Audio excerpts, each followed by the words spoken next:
안녕하세요, 여러분. 오늘은 조금 특별한 여행 이야기를 준비했어요. 바로 60대 이후 꼭 가봐야 할 국내 여행지 탑3를 소개해드리려고 합니다. 60대가 되면 인생에서 조금 더 여유가 생기잖아요. 그동안 바쁘게 살아오느라 미뤄뒀던 나만의 시간, 혹은 사랑하는 사람들과 함께 보내고 싶은 소중한 순간을 채울 수 있는 시기라고 생각해요. 그래서 오늘은 그 시기에 딱 맞는, 마음이 편안해지고 몸도 무리 없이 즐길 수 있는 국내 여행지를 골라봤습니다. 여행은 나이를 가리지 않지만 60대 이후라면 너무 힘들지 않으면서도 눈과 마음에 오래 남을 풍경, 그리고 그곳에서 느낄 수 있는 평화로움이 중요하겠죠. 그래서 제가 오늘 소개할 세 곳은 너무 힘들지 않으면서도 마음에 따뜻한 흔적을 남길 수 있는 여행지들이에요. 자연도 있고 역사도 있고 사람 냄새도 나는 곳들이죠. 자, 그럼 이제부터 여러분과 함께 그곳으로 떠나볼까요? 편안하게 앉아서 마치 제가 옆에서 이야기해주듯이 들어보세요. 첫 번째로 소개할 곳은 바로 경주예요. 경주는 지붕 없는 박물관이라는 별명이 있을 정도로 역사와 이야기가 가득한 곳이에요. 60대 이후에 가면 딱 좋을 것 같아요. 왜냐고요? 경주는 너무 서두르지 않아도 천천히 걸으며 즐길 수 있는 매력이 넘치거든요. 제가 처음 경주에 갔을 때 느꼈던 그 고즈넉함을 여러분께 꼭 전해드리고 싶어요. 경주에 가면 꼭 들러야 할 곳이 바로 불국사와 석굴암이에요. 불국사는 신라 때 만들어진 절인데 입구에서부터 돌계단을 천천히 올라가다 보면 정말 시간이 멈춘 듯한 기분이 들어요. 계단이 조금 있긴 하지만 너무 높지 않아서 쉬엄쉬엄 올라가기 딱 좋아요. 올라가면 단청이 예쁘게 칠해진 건물과 그 뒤로 펼쳐진 숲이 눈에 들어오는데 그 풍경이 정말 마음을 편안하게 해줘요. 봄에는 벚꽃이 피고 가을에는 단풍이 물들어서 계절마다 다른 매력을 보여주죠. 저는 가을에 갔었는데 붉은 단풍 사이로 보이는 불국사가 정말 예뻤어요. 여러분도 계절 맞춰서 가보시면 후회 없을 거예요. 석굴암은 불국사에서 차로 10에서 15분 정도 가면 나와요. 산 중턱에 있어서 살짝 올라가야 하지만 차로 전망대까지 갈 수 있어서 걱정하지 않으셔도 돼요. 석굴암 안으로 들어가면 커다란 석가모니 불상이 있는데 그 고요함이 정말 대단하거든요. 조용히 앉아서 불상을 바라보고 있으면 지난 시간들을 돌아보게 돼요. 내가 그동안 참 열심히 살아왔구나 하는 생각이 들면서 마음이 정리되는 느낌이랄까요? 저는 거기 앉아서 한 10분쯤 멍하니 있었는데 그 시간이 참 소중하게 느껴졌어요. 경주 시내로 가면 첨성대와 대릉원이 있어요. 첨성대는 우리나라에서 가장 오래된 천문대인데 그 작고 단아한 모습이 정말 사랑스러워요. 주변은 잔디밭으로 쭉 둘러싸여 있어서 걷기에도 참 좋아요. 봄이면 노란 유채꽃이 피고 가을이면 분홍 코스모스가 만발해서 사진 찍기에도 최고예요. 첨성대 근처에 예쁜 카페들도 많아서 잠시 앉아서 따뜻한 차 한 잔 마시며 여유를 즐기기 딱 좋죠. 저는 거기서 허브차 한 잔 마셨는데 바람이 살살 불면서 정말 힐링됐어요. 대릉원은 신라 왕족들의 무덤이 모여있는 고분 공원이에요. 언덕처럼 보이는 고분들 사이를 걸으면 옛날 사람들이 어떻게 살았을까 상상하게 되죠. 특히 해가 질 때쯤 가면 하늘이 붉게 물들고 고분들이 실루엣으로 떠올라서 정말 멋진 풍경을 볼 수 있어요. 길이 평평해서 천천히 걸어도 부담 없고 곳곳에 벤치도 있어서 쉬어가며 즐기기 좋아요. 저는 거기서 친구랑 같이 걸으면서 우리도 언젠가 이렇게 추억으로 남겠지 하며 웃었던 기억이 나네요. 경주는 온천도 유명하잖아요. 여행 하루를 마무리하며 온천에 몸을 담그면 피로가 싹 풀리거든요. 저는 경주에서 온천욕 한 뒤에 숙소에서 푹 잔 기억이 있는데 그 다음날 아침이 정말 개운했어요. 또 경주에서 황리단길이라는 곳도 가보세요. 옛날 한옥을 개조한 카페나 식당들이 많아서 맛있는 경주빵이나 한정식을 먹으며 여유를 즐길 수 있어요. 경주는 60대 이후에 가면 더 특별한 이유가 있어요. 너무 급하게 다닐 필요 없이 나만의 속도로 즐길 수 있거든요. 역사와 자연이 어우러져서 눈도 즐겁고 마음도 차분해져요. 가족이나 친구와 함께 가도 좋고 혼자 조용히 다녀와도 참 좋을 것 같아요. 여러분도 경주에 가면 저처럼 아, 이런 곳이 있었구나 하며 마음에 따뜻한 기억 하나 남기고 오실 거예요. 두 번째 여행지는 제주도예요. 제주도는 누구나 한 번쯤 가봤을 법한 곳이지만 60대 이후에 다시 가면 또 다른 매력을 느끼게 돼요. 푸른 바다와 시원한 바람, 그리고 한적한 풍경이 주는 힐링이 정말 크거든요. 저는 제주에 갈 때마다 여기서 그냥 살고 싶다는 생각을 하게 되는데 여러분도 공감하실 거예요. 자연 속으로 한 걸음. 제주에 가면 한라산이 빠질 수 없죠. 하지만 60대 이후라면 굳이 정상까지 올라갈 필요는 없어요. 한라산 둘레길이나 중산간을 가볍게 걷는 것만으로도 충분히 자연을 느낄 수 있거든요. 예를 들어 성파나 코스 초입이나 영실 코스 같은 곳은 경사가 완만해서 천천히 산책하듯 다녀오기 좋아요. 숲 사이로 새소리가 들리고 나무 냄새가 코끝을 스치면 절로 기분이 좋아지죠. 저는 한라산 둘레길을 걸으면서 이렇게 좋은 공기가 무료라니 하며 감탄했어요. 오름도 제주에서 꼭 가봐야 할 곳이에요. 새별 오름이나 용눈이 오름은 올라가는 길이 너무 험하지 않아서 부담 없이 다녀올 수 있어요. 오름 위에 올라가면 제주 바다와 들판이 한눈에 들어오는데 그 풍경이 정말 장관이에요. 바람이 얼굴을 스치고 멀리 파도가 반짝이는 걸 보면 세상 걱정이 다 사라지는 기분이 들죠. 저는 새별 오름에 올라가서 사진도 찍고 그냥 멍하니 앉아서 한참을 바라봤던 기억이 나네요. 제주에 가면 차를 렌트해서 해안도로를 드라이브하는 걸 추천해요. 서귀포에서 중문까지 혹은 애월에서 곽지 해수욕장까지 가는 길은 바다와 절벽이 어우러져서 정말 예뻐요. 창문을 열고 바닷바람을 맞으며 천천히 달리다 보면 마음이 한없이 가벼워지죠. 중간에 차 세우고 바다를 바라보며 사진 찍는 재미도 쏠쏠하고요. 저는 드라이브하다가 작은 카페에 들러 아이스 아메리카노 한 잔 마셨는데 그 맛이 아직도 기억에 남아요. 걸어보고 싶다면 제주 올레길도 좋아요. 올레길은 코스가 많아서 체력에 맞게 고를 수 있거든요. 1코스나 7코스는 평평하고 길이가 적당해서 무리 없이 걸을 수 있어요. 길을 걷다 보면 바다도 보고 들판도 보고 제주 특유의 돌담도 만날 수 있죠. 저는 올레길 걷다가 우연히 만난 할머니께서 천천히 걸어 급할 거 없어 하시던 말씀이 떠올라요. 그 말이 참 따뜻하게 와닿았어요. 제주는 먹거리도 풍부하잖아요. 흑돼지구이, 갈치조림, 고등어회 같은 음식들이 정말 맛있어요. 저는 서귀포에서 흑돼지 먹고 나서 이건 진짜 천국의 맛이야 했던 기억이 나네요. 또 제주 감귤로 만든 주스나 디저트도 꼭 드셔보세요. 여행의 피로를 달콤하게 풀어줄 거예요. 제주는 60대 이후에 가면 자연의 품에 안긴 듯한 기분을 느끼게 해줘요. 너무 무리하지 않아도 즐길 거리가 많고 몸과 마음을 쉬게 해주는 힘이 있거든요. 사랑하는 사람과 함께라면 더 좋고 혼자라면 나 자신에게 주는 선물 같은 시간이 될 거예요. 여러분도 제주에 가면 저처럼 이 바람, 이 바다를 잊을 수 없겠다 하실 거예요. 마지막 여행지는 순천이에요. 순천은 잘 알려진 곳은 아니지만 60대 이후에 가면 정말 마음에 남을 곳이에요. 자연과 사람의 온기가 어우러진 따뜻한 도시거든요. 저는 순천에 처음 갔을 때 그 한적함에 반했어요. 자연이 주는 평화. 순천에 가면 꼭 가봐야 할 곳이 순천만 습지예요. 우리나라에서 가장 아름다운 습지 중 하나로 갈대밭과 철새들이 어우러진 풍경이 정말 멋져요. 나무 데크로 된 산책로가 잘 만들어져 있어서 걷기가 참 편해요. 천천히 걸으며 갈대가 바람에 흔들리는 소리를 듣고 하늘을 나는 새들을 보면 마음이 정말 평화로워져요. 가을이면 갈대밭이 황금빛으로 물들고 겨울에는 철새들이 날아와서 또 다른 매력을 보여줘요. 저는 순천만에서 한참을 걷다가 벤치에 앉아서 멍하니 풍경을 봤는데 그 시간이 참 행복했어요. 옛 정취를 느끼며 순천만에서 차로 조금 가면 나간읍성이 나와요. 조선시대 마을 모습을 그대로 간직한 곳인데 돌담길과 초가집이 정말 정겹거든요. 마을 안을 천천히 걸으면 옛날로 돌아간 듯한 기분이 들어요. 주민들이 아직도 살고 있어서인지 사람 사는 냄새가 나고 작은 찻집에서 따뜻한 차 한 잔 마실 수도 있죠. 저는 거기서 동네 할머니가 주신 차를 마시며 잠시 수다 떨었던 게 기억나요. 서남산은 순천의 또 다른 보물이에요. 산속에 있는 조용한 절인데 입구에서 절까지 가는 길에 다리가 하나 있거든요. 그 다리 위에서 바라보는 풍경이 정말 예뻐요. 절에 도착하면 오래된 나무와 고즈넉한 건물들이 맞이해주죠. 저는 서남사에서 잠시 앉아서 바람소리 듣다가 여기 다시 와야겠다고 다짐했어요. 순천은 남도 음식이 유명해요. 꼬막 정식이나 한정식을 먹으면 입이 정말 즐거워져요. 저는 꼬막 비빔밥 먹고 나서 이건 집에서도 해먹고 싶다고 생각했는데 역시 여행지에서 먹는 맛이 최고더라고요. 순천은 60대 이후에 가면 자연과 사람의 따뜻함을 동시에 느낄 수 있어요. 너무 북적이지 않아서 여유롭게 즐길 수 있고 걸음이 느려도 충분히 둘러볼 수 있거든요. 화려하지 않지만 마음에 조용한 위로를 주는 곳이에요.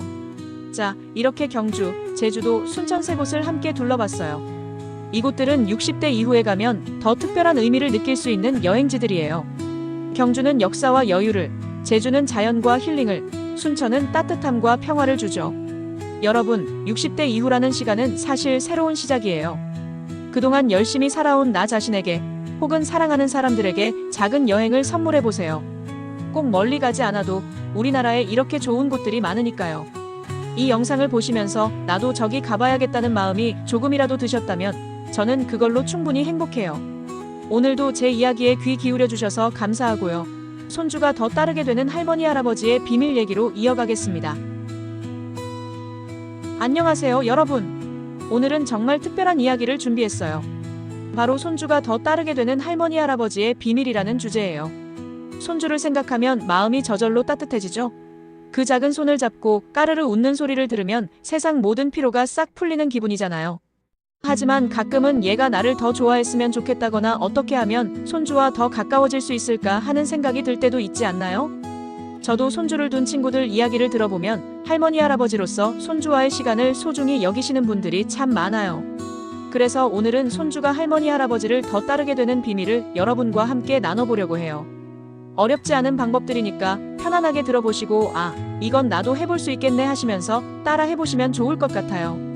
자, 그럼 이제부터 손주와의 특별한 시간을 만들어줄 비밀들을 하나씩 풀어볼까요? 따뜻한 차 한 잔 들고 저와 함께 시작해요. 첫 번째 비밀은 손주의 눈높이에 맞춰 이야기하는 거예요. 손주는 보통 할머니 할아버지와 나이 차이가 크잖아요. 그래서 우리가 생각하는 재미와 손주가 좋아하는 재미가 다를 때가 많아요. 예를 들어 우리가 옛날에 할머니는 이렇게 살았단다 하고 긴 이야기를 시작하면 손주는 금방 딴 데로 관심이 갈 수도 있죠. 손주가 좋아할 이야기를 골라보세요. 손주가 좋아하는 게 뭔지 먼저 알아보는 게 중요해요. 요즘 애들은 유튜브나 게임, 만화 캐릭터에 푹 빠져 있잖아요. 그러니까 손주가 좋아하는 캐릭터나 게임 이야기를 살짝 물어보는 거예요. 너 요즘 뭐가 제일 재밌니?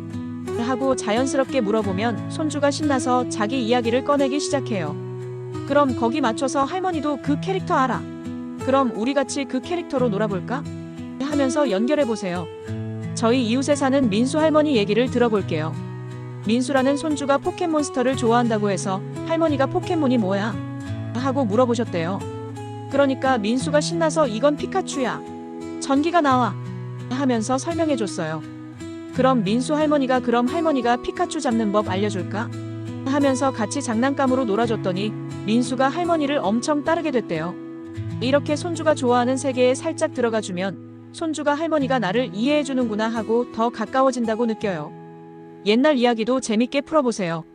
그렇다고 우리 이야기를 아예 안 해도 되는 건 아니에요. 손주가 재밌어 할 만한 옛날 이야기를 골라서 들려주면 좋아요. 예를 들어 할머니가 어릴 때 동네에서 숨바꼭질 하다가 나무 위에 숨은 적이 있단다. 근데 친구들이 못 찾아서 결국 내가 내려와서 깜짝 놀라게 했어. 이런 식으로요. 재밌는 에피소드를 들려주면 손주가 할머니도 나처럼 장난꾸러기였구나 하면서 웃고 더 친근하게 느껴질 거예요. 두 번째 비밀은 손주와 함께 작은 모험을 즐기는 거예요. 모험이라고 해서 거창한 걸 의미하는 게 아니에요. 손주와 함께 무언가를 새로 해보는 거, 그게 바로 모험이에요. 60대 이후라면 몸이 예전 같지 않을 수도 있지만 손주와 할 수 있는 간단한 모험은 얼마든지 있답니다. 예를 들어 손주와 함께 쿠키를 만들어 보는 건 어떨까요? 우리 같이 할머니 특제 쿠키 만들어 볼까? 하고 손주를 부르면 얘가 눈을 반짝이며 달려올 거예요. 밀가루 반죽을 같이 주무르고 손주가 좋아하는 모양으로 쿠키를 찍어내고 오븐에서 구워지는 냄새를 맡으며 기다리는 시간, 그 과정이 손주에겐 엄청난 모험이에요. 저는 제 조카와 초코 쿠키를 만들었는데 조카가 할머니, 나 이거 친구들한테 자랑할 거야 하면서 뿌듯해 하더라고요. 그날 이후로 저를 볼 때마다 할머니, 우리 또 쿠키 만들자 하면서 더 붙어 다니게 됐어요. 집 밖으로 나가고 싶다면 동네 공원에 같이 가보세요. 손주와 함께 연을 날리거나 낙엽을 모아서 보물찾기 놀이를 해도 좋아요. 할머니가 제일 예쁜 낙엽 찾아줄게. 너도 하나 찾아봐. 하면서 같이 걷다 보면 손주가 할머니를 모험의 동반자로 느끼게 돼요. 제가 아는 분은 손주와 공원에서 비눗방울을 불었는데 손주가 할아버지가 마법사 같아요 하면서 하루 종일 할아버지 옆에 붙어 있었대요. 이런 작은 모험이 손주와의 추억을 쌓아주는 비결이에요. 세 번째 비밀은 손주를 진심으로 칭찬해주는 거예요. 손주는 할머니 할아버지한테 인정받는 걸 정말 좋아하거든요. 우리가 너 정말 잘했구나 하고 따뜻하게 말해주면 손주가 할머니가 나를 좋아해주는구나 하고 마음을 열어요. 작은 것도 크게 칭찬해보세요. 손주가 그림을 그려왔다면 우와, 이 색깔 정말 예쁘다. 우리 손주가 화가 같네 하고 칭찬해보세요. 설령 그림이 엉망진창이어도 손주에겐 그 말이 큰 힘이 돼요. 저는 제 손주가 장난감 블록으로 집을 만들었을 때 너 이거 진짜 잘 만들었네 건축가 해도 되겠어. 했더니 그날 손주가 저한테 계속 자기 작품을 보여주더라고요. 칭찬 한마디가 손주를 더 부침성 있게 만들어요. 노력하는 모습을 더 칭찬해주세요. 그리고 손주가 잘한 결과보다 노력하는 모습을 칭찬해주는 것도 좋아요. 예를 들어 손주가 자전거를 배우다가 넘어졌다면 할머니가 봤는데 너 정말 열심히 연습했어. 다음엔 더 잘할 거야. 하고 다독여주세요. 그러면 손주가 할머니가 나를 믿어주는구나 하면서 더 의지하게 돼요. 제가 아는 할아버지는 손주가 숙제를 하다가 힘들어할 때 너 이렇게 집중하는 모습이 정말 멋지다 하고 칭찬했더니 손주가 숙제 끝나고 바로 할아버지한테 달려가 보여줬대요. 네 번째 비밀은 손주만의 특별한 추억을 만들어주는 거예요. 손주는 할머니 할아버지와의 특별한 기억을 오래 간직하거든요. 그 추억이 손주가 더 따르게 되는 큰 이유가 돼요. 집에서 손주와 함께 비밀기지를 만들어 보세요. 소파 쿠션이나 담요로 작은 공간을 만들고 여긴 우리만의 비밀 장소야 하고 손주와 같이 들어가서 놀아보세요. 손주가 좋아하는 간식을 가져가서 같이 먹어도 좋고요. 저는 손주와 담요로 텐트를 만들고 손전등 켜놓고 동화책을 읽어줬는데 손주가 할머니, 우리 여기서 자고 싶어요. 하더라고요. 그날 밤은 손주가 제 옆에서 새근새근 자는 모습을 보며 정말 행복했어요. 또 손주와의 특별한 전통을 만들어 보는 것도 좋아요. 예를 들어 매달 첫 번째 일요일은 할머니랑 손주 데이로 정해서 같이 아이스크림을 먹으러 가거나 손주가 좋아하는 영화를 같이 보는 거예요. 제가 아는 할머니는 손주와 매주 금요일 저녁에 팝콘을 튀겨서 같이 먹는 시간을 가졌는데 손주가 커서도 할머니 팝콘 데이 잊을 수 없다고 하더래요. 이런 작은 전통이 손주 마음에 깊이 남아요. 마지막 다섯 번째 비밀은 손주의 마음을 들어주는 거예요. 손주는 할머니 할아버지가 자기 이야기를 진짜로 들어줄 때 마음을 열거든요. 우리가 바빠서 그래, 알았어 하고 대충 넘기면 손주가 멀어질 수도 있어요. 손주 말에 귀 기울여 보세요. 손주가 무슨 이야기를 할 때 눈을 마주치고 정말 그래서 어떻게 됐어? 하면서 관심을 보여주세요. 예를 들어 손주가 오늘 학교에서 친구랑 싸웠어요 하면 아이고 속상했겠네. 왜 싸웠어? 하고 물어보는 거예요. 그러면 손주가 자기 속마음을 털어놓으면서 할아버지가 내 편이구나 하고 느끼게 돼요. 저는 손주가 학교 가기 싫어요 했을 때 왜 그러는지 할머니한테 말해줄래? 하고 조용히 들었더니 손주가 한참을 이야기하다가 할머니가 있어서 다행이다 하더라고요. 손주의 감정을 공감해주세요. 그리고 손주의 감정을 공감해주는 것도 중요해요. 손주가 나 오늘 기분 안 좋아 하면 할머니도 가끔 기분 안 좋을 때 있단다. 우리 같이 맛있는 거 먹고 풀어볼까? 하면서 다독여주세요. 손주는 할머니 할아버지가 자기 감정을 이해해줄 때 더 가까워진다고 느껴요. 제가 아는 할머니는 손주가 울면서 왔을 때 괜찮아, 할머니가 옆에 있어줄게 하고 손을 잡아줬더니 손주가 그 뒤로 힘들 때마다 할머니를 찾더래요. 자, 이렇게 손주가 더 따르게 되는 5가지 비밀을 나눠봤어요. 손주의 눈높이에 맞춰 이야기하고 같이 작은 모험을 즐기고 진심으로 칭찬하고 특별한 추억을 만들고 손주의 마음을 들어주는 거예요. 이 비밀들은 거창한 게 아니라 우리가 손주와 함께 할 때 조금만 신경 쓰면 되는 것들이에요. 손주는 할머니 할아버지와의 시간을 정말 소중히 생각해요. 우리가 손주에게 주는 사랑과 관심은 손주가 커서도 잊지 못할 추억이 될 거예요. 여러분도 오늘 이 이야기 들으시고 손주와 함께 작은 비밀 하나씩 실천해보세요. 할머니, 할아버지 최고야! 하는 손주 목소리를 더 자주 들으실 수 있을 거예요. 자, 이렇게 손주가 더 따르게 되는 5가지 비밀을 나눠봤어요. 손주의 눈높이에 맞춰 이야기하고 같이 작은 모험을 즐기고 진심으로 칭찬하고 특별한 추억을 만들고 손주의 마음을 들어주는 거예요. 이런 작은 노력들이 쌓이다 보면 손주가 할머니 할아버지를 더 좋아하고 더 자주 찾게 될 거예요. 저는 이 비밀들을 실천하면서 손주와의 시간이 얼마나 소중한지 새삼 느끼게 됐어요. 그리고 여기서 한 가지 더 생각난 게 있어요. 손주와 더 가까워졌다면 이번엔 손주와 함께 어디론가 떠나보는 건 어떨까요? 60대 이후에는 나를 위한 시간도 손주와의 추억도 더 소중해지잖아요. 그래서 제가 60대 이후 꼭 가봐야 할 국내 여행지 탑3라는 영상을 준비했었죠. 경주의 고즈넉한 역사 속으로, 제주의 푸른 바다와 바람 속으로, 순천의 따뜻한 자연 속으로 손주와 함께 가보는 거예요. 상상해보세요. 손주와 함께 경주 첨성대 앞에서 사진을 찍고 제주 오름 위에서 바람을 맞으며 웃고 순천만에서 갈대밭을 걸으며 손을 잡고 이야기 나누는 모습을요. 손주가 할머니, 할아버지랑 여기 오니까 너무 좋아요 하며 까르르 웃는 소리를 들으면 그 순간이 인생에서 가장 행복한 추억이 되지 않을까요? 지난 영상에서 소개한 그곳들은 너무 무리하지 않아도 즐길 수 있는 곳들이라 손주와 함께라면 더 특별해질 거예요. 여러분, 손주와의 소중한 시간을 더 쌓아가며 언젠가 같이 여행을 떠나는 꿈을 꿔보세요. 그 꿈이 현실이 되는 날, 손주가 할머니 할아버지가 최고야 하며 더 가까이 다가올 거라 믿어요. 손주와 함께할 여행 계획도 살짝 세워보시면 어떨까요? 오늘도 제 이야기에 귀 기울여 주셔서 정말 감사하고요. 구독과 좋아요 잊지 말아주세요. 손주와 행복한 시간 보내시길 바라며 여러분 모두 따뜻한 하루 되세요.